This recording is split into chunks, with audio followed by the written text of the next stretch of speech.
Hello നമസ്കാരം. Sandy അൽവാനി എന്ന YouTube ചാനലിലേക്ക് ഏവർക്കും സ്വാഗതം. അപ്പോൾ ഇന്ന് നമ്മൾ നേരത്തെ നിങ്ങൾ കണ്ടല്ലോ എന്തൊക്കെ തേച്ച് വയ്ക്കുന്ന ഒരു കാര്യം. അപ്പോൾ നമ്മൾ ഇന്ന് ഉണ്ടാക്കാൻ പോകുന്നത് നമ്മുടെ മസ്ക ബണ്ണും ഇറാനി ചായയുമാണ്. അപ്പോൾ ആവശ്യത്തിനുള്ള ബണ്ണൊക്കെ എവിടെയെങ്കിലും കിട്ടിയാൽ അതിന് വാരിക്കൂട്ടിയൊക്കെ എടുത്ത് വയ്ക്കുക.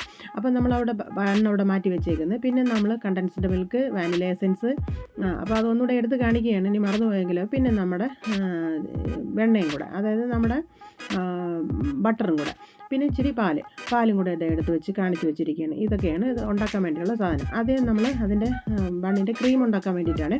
അപ്പോൾ അതിന് വേണ്ടിയിട്ട് നമ്മൾ പിന്നെ അതിൻ്റെ ബട്ടർ എടുക്കുകയാണ്. അപ്പോൾ ബട്ടർ കാണുമ്പോൾ എനിക്ക് പണ്ടത്തെ ഞങ്ങളുടെ കുട്ടിക്കാലത്ത് 501 ബാർ സോപ്പ് പോലെയൊക്കെ ഇരിക്കുന്നു. കാരണം അതിൻ്റെ ഒരു പ്രത്യേക മണമൊക്കെയാണ്. നമുക്ക് ആദ്യമൊക്കെ ഞങ്ങളുടെ കുട്ടി നാളുകളിലൊക്കെ അതൊക്കെയാണ് കണ്ടിട്ടുള്ളത്. അപ്പോൾ നമ്മുടെ ആ ബട്ടർ എടുത്ത് നന്നായിട്ട് ഒരു ഇത് വെച്ചിട്ട് ഇത് നല്ലോണം കുത്തിപ്പൊട്ടിച്ചൊക്കെ എടുക്കണമെന്നാണ് പറയുന്നത്. എനിക്ക് കിട്ടിയത് ഇതാ ഫോർക്ക് വെച്ചിട്ട് ഞാൻ നന്നാണ്ട് വെച്ച് വിചാരിച്ച് 2 തുള്ളി വാനില എസൻസും കൂടെ ചേർത്ത് അങ്ങോട്ട് നന്നായിട്ട് ഇങ്ങോട്ട് അടിച്ച് പതപ്പിക്കുക.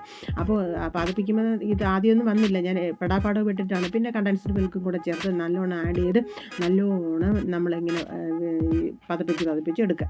അപ്പോൾ ഈ പരുവത്തിലൊക്കെ ആക്കി അങ്ങോട്ട് എന്നാൽ പിന്നെ അവിടെ ഇരിക്കട്ടെ. അടുത്ത നമ്മൾ ഇറാനി ചായ ഉണ്ടാക്കുന്നതിന് വേണ്ടിയിട്ട് കുറച്ച് വെള്ളം വയ്ക്കുക, ആവശ്യത്തിനനുസരിച്ച് വെള്ളം വയ്ക്കുക. അതവിടെ ഇരുന്ന് തിളച്ച് വരട്ടെ. പിന്നെ നമ്മൾ പാലും ചൂടാക്കണം. അപ്പോൾ ഇനി കട്ടപ്പാലാണ്, ഇത് ഏത് പാലാണെന്നൊന്നും അറിയില്ല. അപ്പോൾ ഇത് ആ പാല് തിളപ്പിക്കാനും വെച്ചു. അപ്പോൾ വഴിയോര കാഴ്ചകളുടെ ഒരു സ്ഥിരം കാഴ്ചയാണ്. ഒരു കയ്യിൽ ചായയും ഒരു കയ്യിൽ ബണ്ണും മേടിച്ച് ഇംഗ്ലാസ് ഇതാ വിളിക്കുന്ന ഒരു കാഴ്ച. അന്നേരം മുതൽ എനിക്ക് തുടങ്ങിയതാണ്, ഇതെന്താണ് സാധനം, എന്നാൽ പിന്നെ ഒന്ന് ഉണ്ടാക്കി കളയാമല്ലോ എന്ന് വിചാരിച്ചിട്ട് അവിടെ നമ്മുടെ ചായ അവിടെ കട്ടൻ ചായ ഇവിടെ റെഡിയായി കഴിഞ്ഞ് ഏലക്കയുടെ മണമൊക്കെ നന്നായിട്ട് വരുന്നുണ്ട്. അപ്പോൾ ആ ചായ അവിടെ നിന്ന് തിളയ്ക്കുമ്പോഴത്തേക്ക് ഇനി പാലും കൂടെ വരണമല്ലോ. പച്ചപ്പാലൊന്നും കുടിക്കാൻ നിവൃത്തിയില്ലാത്തതുകൊണ്ട് തിളപ്പിച്ച പാല് തന്നെയാണ് എടുക്കുന്നത്. അപ്പോൾ അത് രണ്ടും അവിടെ റെഡിയായി കഴിഞ്ഞു.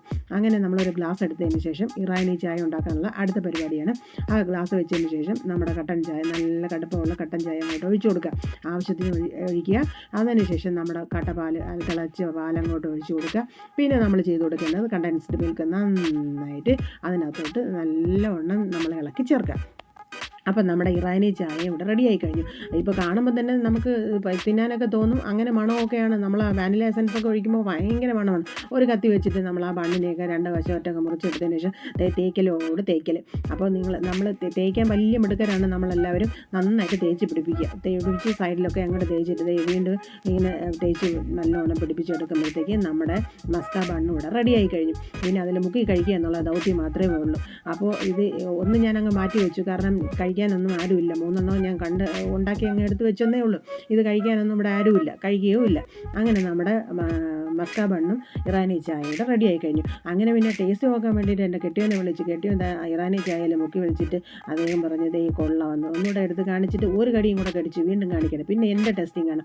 ഞാൻ ടെസ്റ്റ് ചെയ്ത് അതിനകത്ത് അവസാനം ഒന്നുമില്ല. പക്ഷേ പിന്നെ ബോധം കെട്ടത് എനിക്ക് മാത്രമേ അറിയാവുള്ളൂ. കാരണം ഉള്ളത് പറഞ്ഞാൽ തുള്ളൽ വരരുത്, ഇത് കൂടുതൽ കഴിക്കാനും പാടില്ല. അത്രയ്ക്ക് നമ്മൾ മണ്ടക്കിൽ അവിടെ കിടക്കേണ്ടി വരും. അപ്പോൾ അത് നിങ്ങൾ ഓർത്ത് വേണം ഇത് കഴിക്കാൻ. സ്ഥിരമായിട്ട് കഴിക്കാനും പാടില്ല, വല്ലപ്പോഴും ഇരിക്കുക, ഇതൊക്കെ കൊള്ളാം.